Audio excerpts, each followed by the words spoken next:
नमस्कार।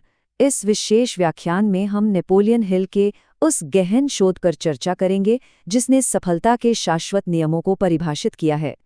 ये कोई सामान्य विश्लेषण नहीं है, सच कहूं तो ये एक अत्यंत गंभीर और दार्शनिक यात्रा है। इतिहास के महानतम व्यक्तियों ने अपने जीवन में 6 महीने के एकांतवास और धन के कुछ अदृश्य आध्यात्मिक नियमों का पालन किया है। इस विश्लेषण के माध्यम से हम उन छिपे हुए रहस्यों को उद्घाटित करेंगे जो एक साधारण जीवन को असाधारण ऊर्जा में बदल सकते हैं। तो चलिए बिना विलंब किए सीधे विषय पर आते हैं। इस संपूर्ण वैचारिक और आध्यात्मिक परिवर्तन को समझने के लिए हम इसे 6 प्रमुख चरणों में देखेंगे। पहला, कायाकल्प का गुप्त रहस्य। दूसरा, 6 महीने का एकांतवास। फिर मार्ग की 3 प्रमुख बाधाएं, सफलता के 3 अचूक रहस्य, धन के 7 आध्यात्मिक नियम और अंत में विचार से कर्म की ओर। इस संरचना को समझ लेना ही उस असाधारण अस्तित्व की ओर बढ़ाया गया पहला और सबसे महत्वपूर्ण कदम है। भाग 1, कायाकल्प का गुप्त रहस्य, अर्थात पुरानी पहचान से पूरी तरह पृथक हो जाना। देखिए, इस यात्रा का सबसे पहला और शायद सबसे महत्वपूर्ण रहस्य यही है, पूर्ण रूप से अदृश्य हो जाना।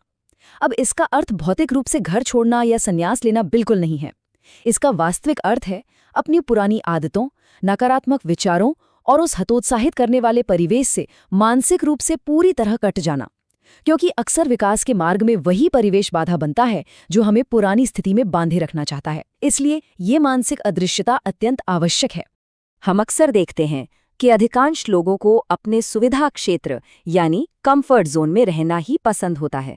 वहां केवल सुरक्षा की भावना होती है और ढेर सारी शिकायतें। लेकिन नेपोलियन हिल के अध्ययन में हेनरी फोर्ड और थियोडोर रूजवेल्ट जैसे जितने भी सफल उदाहरण सामने आए, उन सभी में एक बात समान थी। उन्होंने हमेशा असाधारण विकल्प चुने। उन्होंने जोखिम उठाया और निरंतर कृतज्ञता का अभ्यास किया।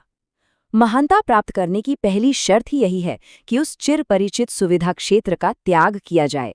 भाग 2, 6 महीने का एकांतवास और ये 180 दिन की समय सीमा। चलिए अब इस विचार की गहराई में उतरते हैं।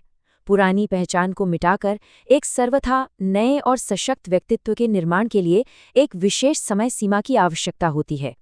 ये 180 दिनों का एकांतवास वास्तव में एक ऐसी भट्टी के समान है जहां चरित्र का निर्माण और विचारों का पूर्ण शुद्धिकरण होता है। ये संपूर्ण प्रक्रिया 4 स्पष्ट चरणों में विभाजित है। पहले 30 दिन ये केवल एक अटल निर्णय लेने और लक्ष्यों को स्पष्ट करने के लिए होते हैं। इसके बाद के 60 दिन कठोर अलगाव के हैं। यहाँ सभी बाहरी आकर्षणों और व्यर्थ की वार्ताओं को पूरी तरह से समाप्त कर दिया जाता है।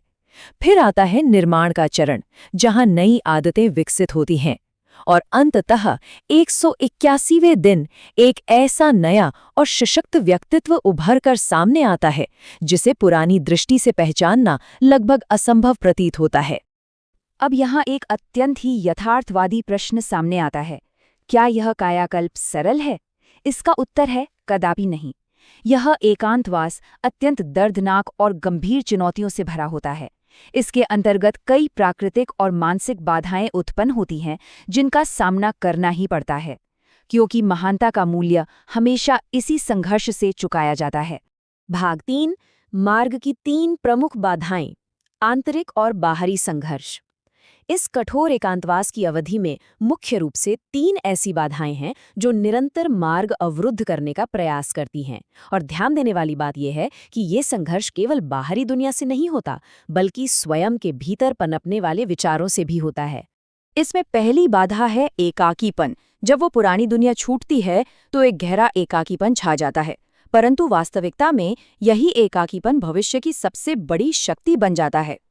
दूसरी बाधा है संदेह। मन अक्सर मस्तिष्क को धोखा देकर पीछे हटने को कहता है। इस डर को पहचानकर इसे शांत करना अत्यंत आवश्यक है। और तीसरी सबसे बड़ी बाधा है प्रलोभन, यानी आसान रास्तों और पुरानी आदतों की ओर वापस खींचने वाली शक्तियां। इन प्रलोभनों का कठोरता से तिरस्कार करना ही सफलता की वास्तविक कुंजी है। भाग 4, सफलता के 3 अचूक रहस्य जो सफल व्यक्तियों के अमोघ साधन हैं। इन प्राकृतिक बाधाओं को पार करने और कायाकल्प को सुनिश्चित करने के लिए कुछ विशेष साधनों की आवश्यकता तो होती ही है। विश्व के महानतम लोगों ने कुछ ऐसे अचूक रहस्यों का उपयोग किया है जो इस कठिन मार्ग को सफलतापूर्वक पार करने की गारंटी देते हैं। ये 3 रहस्य अत्यंत प्रभावशाली हैं। पहला है प्रतिदिन लेखन। अपने लक्ष्यों को प्रतिदिन लिखना केवल एक सामान्य अभ्यास नहीं है, बल्कि यह अवचेतन मन को निर्देशित करने का एक अचूक अस्त्र है। अवचेतन मन की शक्ति अपार है। दूसरा है मानसिक चित्रण।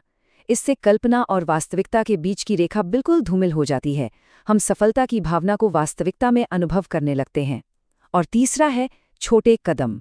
प्रतिदिन मात्र 1% बेहतर बनने के छोटे छोटे कदम उठाकर निरंतर वृद्धि के माध्यम से अपार सफलता प्राप्त की जा सकती है। एंड्रयू कार्नेगी जैसे महान विचारकों ने स्पष्ट किया है कि मन में धन और सफलता की अनुभूति ही उसे वास्तविकता में आकर्षित करती है। यदि मस्तिष्क में धन का अनुभव किया जाए तो समृद्धि स्वयं मार्ग खोज लेती है। ये अत्यंत ही शानदार ढंग से दर्शाता है कि सफलता केवल भौतिक कर्मों का परिणाम नहीं है। महान उद्योगपतियों ने ये सिद्ध किया है कि धन और समृद्धि को सर्वप्रथम विचारों में जन्म देना होता है। यहीं से भौतिक आदतों और समृद्धि के आध्यात्मिक आकर्षण के बीच का सेतु निर्मित होता है। भाग 5 धन के 7 आध्यात्मिक नियम, समृद्धि की अदृश्य शक्तियां। भौतिक कायाकल्प के साथ साथ समृद्धि के अदृश्य आध्यात्मिक नियमों पर नियंत्रण पाना भी उतना ही महत्वपूर्ण है। स्थायी धन संपदा के लिए रॉकफेलर और वेंडरबिल्ट जैसे प्रभावशाली परिवारों ने जीवन भर इन्हीं शाश्वत नियमों का पालन किया था। आइए पहले 4 नियमों पर दृष्टि डालें। पहला नियम कहता है कि विचार एक चुंबक की भांति कार्य करते हैं जो ठीक उसी आवृत्ति की परिस्थितियों को आकर्षित करते हैं। दूसरा नियम यह सिखाता है कि निस्वार्थ दान ब्रह्मांड को प्रचुरता का संदेश भेजता है, जो हमेशा कई गुना बढ़कर लौटता है। तीसरा नियम स्पष्ट करता है कि ध्यान जहां केंद्रित होता है वही वस्तु जीवन में बढ़ने लगती है, चाहे वो समस्या हो या फिर समाधान। और चौथा नियम नित्य कृतज्ञता का अभ्यास करना समृद्धि की आवृत्ति पर बने रहने का सबसे सरल और प्रभावी मार्ग है। शेष 3 नियम सफलता को एक ठोस आधार प्रदान करते हैं। 5वां नियम है अवचेतन मन में एक अटल विश्वास का होना, जो सभी चमत्कारों की जननी है। परंतु 6वां नियम स्पष्ट करता है कि मात्र विचार पर्याप्त नहीं है, कर्म की अनिवार्यता सर्वोच्च है। ज्ञान तभी शक्ति बनता है जब उसे व्यवहार में लागू किया जाए।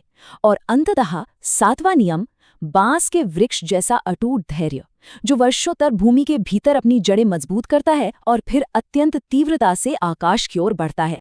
भाग 6 विचार से कर्म की ओर, आज ही पहला कदम उठाएं। देखिए, अब तक की गई सभी चर्चाएं केवल वैचारिक हैं।